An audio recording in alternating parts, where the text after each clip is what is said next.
everybody, this side Priyal Agrawal, your maths educator. Welcome each and everybody out there. Exams हो चुके हैं खत्म. अब स्टूडेंट्स पूछते हैं कि मैम क्लास 9th से ही हम जेई की या फिर नीट की प्रिपरेशन कैसे करना स्टार्ट कर दें जिससे कि हमारा आगे का सफर थोड़ा स्मूथ हो जाए. तो अगर आपके दिमाग में ये थॉट आई है देन अमेजिंग, वंडरफुल और huge round of applause for each and everyone out there. और अगर ये थॉट नहीं आया है तो इस वीडियो को देखने के बाद जरूर आपके दिमाग में एक घंटी बजेगी और ये थॉट जरूर आएगा दिमाग में, क्यों ना अभी से हम स्टार्ट करें जेई और नीट की प्रिपरेशन बिना किसी एक्स्ट्रा लोड के. तो आज की इस वीडियो में हम बात करने वाले हैं without any extra load, pressure and tension हम किस तरीके से क्लास 9th के साथ साथ जेई और नीट की प्रिपरेशन कर सकते हैं. If you guys are interested in this video do not forget to watch the video till the very end बच्चों. तो इसे स्टार्ट करते हैं. सबसे पहला पॉइंट है बच्चों, कीप योर नीट और JEE exam patterns and topics in your mind. आपने अक्सर सुना होगा अपने बड़े भाई बहन से, अपने सीनियर्स से कि जेई का एग्ज़ाम बड़ा टफ होता है, इतने नंबर ऑफ स्टूडेंट्स एग्जाम में बैठते हैं और सिर्फ इतने से नंबर ऑफ स्टूडेंट्स सेलेक्ट होते हैं. जेई का जो एग्ज़ाम है, नीट का जो एग्ज़ाम है बड़ा डिफिकल्ट है यार, हम इतने टाइम से प्रिपरेशन कर रहे हैं. अक्सर आपके कानों में ये बातें आती होगी, राइट. तो आपको क्या करना है, ज़्यादा एक्स्ट्रा लोड ना लेते हुए बस आपको ये एक एनालाइज करना है कि जेई का पैटर्न क्या होता है, नीट का पैटर्न क्या होता है, एग्जाम में कितने क्वेश्चंस आते हैं, क्या क्या टॉपिक्स होते हैं. बस इस चीज़ को अभी से दिमाग में रखो जिससे कि ये चीज़ आपके दिमाग में अच्छे से बैठ जाए कि अच्छा इतने नंबर ऑफ क्वेश्चंस होते हैं, फिजिक्स केमिस्ट्री बायोलॉजी से इतने क्वेश्चंस आते हैं, जेई में फिजिक्स केमिस्ट्री मैथ से इतने क्वेश्चंस आते हैं, ये पैटर्न होता है, इतने नंबर का होता है, इतने घंटों में करना होता है, ये अलग अलग पार्ट्स होते हैं. बस अभी आपको इतना ही देखना है.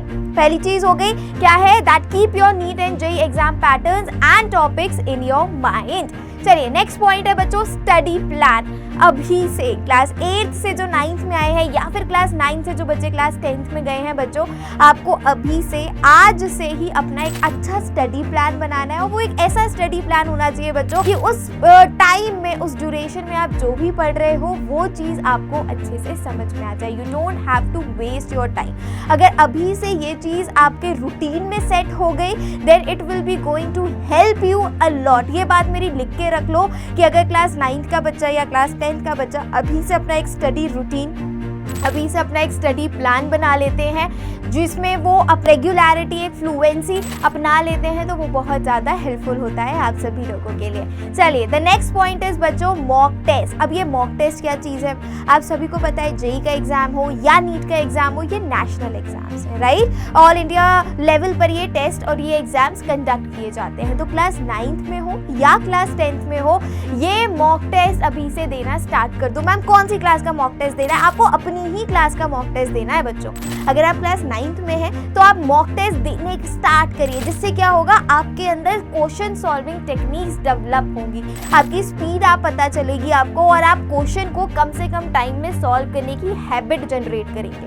Mock test are one of the very very good practice for you all. अभी से आप मॉक टेस्ट पे पार्टिसिपेट करोगे ना तो ये माइंडसेट ऑटोमेटिकली हो जाता है कि 4 साल बाद, 3 साल बाद, 5 साल बाद आपको एक ऐसे एग्जाम में बैठना है जहां पर you will be finding numerous questions and you have to solve those numerous questions in some minutes. समझ रहे हो. तो आपको अभी से ये आदत, अगर अभी ये आदत अभी से आपके अंदर आ गई, आप अडेप्टिव हो गए इस चीज़ के, then things will be going to be little smoother for you all. ठीक है. चलिए नेक्स्ट पॉइंट आता है बच्चों की अब डायरेक्ट मैम जेई और नीट का एग्जाम देंगे, कंपटीशन पहली बार फेस करना है. क्यों कंपटीशन पहली बार फेस करना है, हमारे क्लास 9th के बच्चे हो या 10th के बच्चे हो, उनके भी कुछ ऐसे एग्जाम्स होते हैं बच्चों जो नेशनल लेवल पे होते हैं.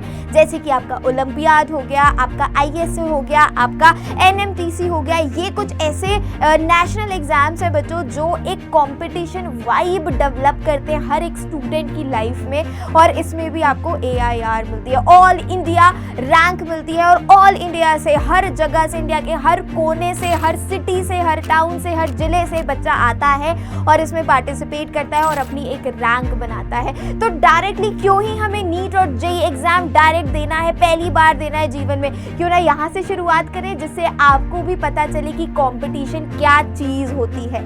आपके स्कूल के, आपके कोचिंग के बाहर के बच्चे कैसे होते हैं या फिर बाहर क्या चीज़ें चल रही, कितना कंपटीशन है मार्केट में, आपको इन टेस्ट, इन एग्जाम्स की हेल्प से देखने को बहुत मिलेगा।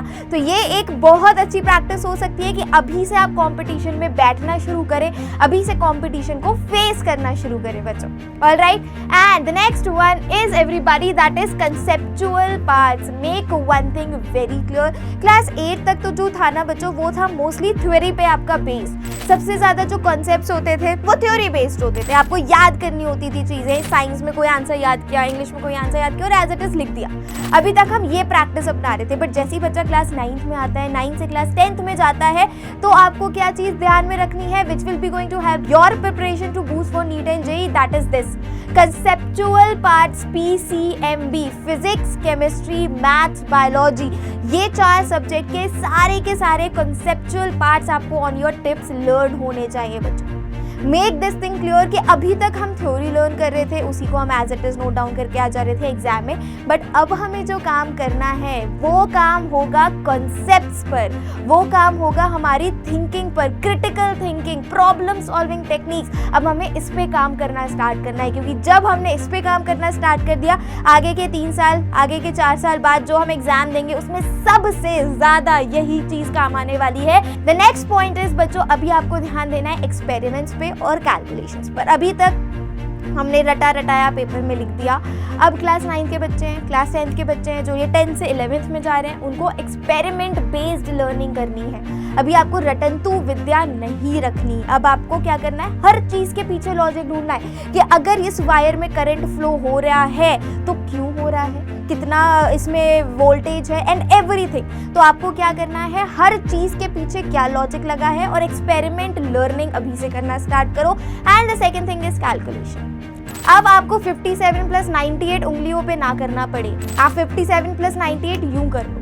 आपकी कैलकुलेशन ऐसी होनी चाहिए, आप उस पर टाइम नहीं वेस्ट करोगे। अब कि अगर आपको 2 नंबर को मल्टीप्लाई करना है, किसी का लॉग तो चलो अभी नहीं है आपके में, किसी की पावर निकालनी है, किसी का स्क्वायर है, किसी का क्यूब है, तो वहाँ पर आप मल्टीप्लाई करो। ये जो टाइम है ना, अभी आपका एग्जाम्स नहीं है, सेशन स्टार्ट नहीं हुआ है, this is the right time for these things.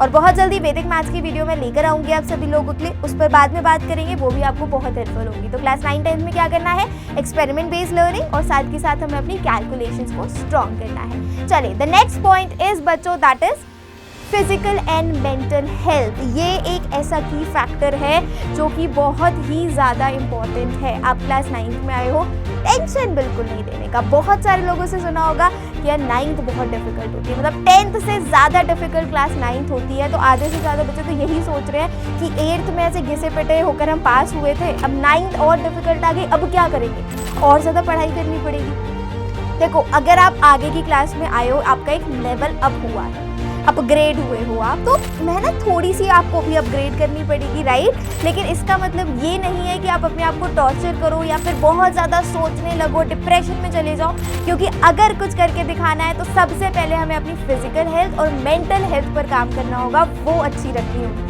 अभी एग्जाम्स नहीं है, स्ट्रेस फ्री हो, अच्छा खाना खाओ, अच्छी चीज़ें देखो, अच्छी चीज़ें सीखो, क्योंकि यही चीज़ें हैं जो आपके आगे काम आने वाली है। दैट्स ऑल एवरीबॉडी, हंसते रहो, मुस्कुराते रहो और क्लास 9 और क्लास 10 से अपनी जेईई और नीट की प्रिपरेशन स्टार्ट कर दो, because this time will not repeat again. So thank you so much everybody, this side Priyal Agarwal, your maths educator, signing off. मिलती हूँ आप सभी से नेक्स्ट वीडियो में। Till then take care.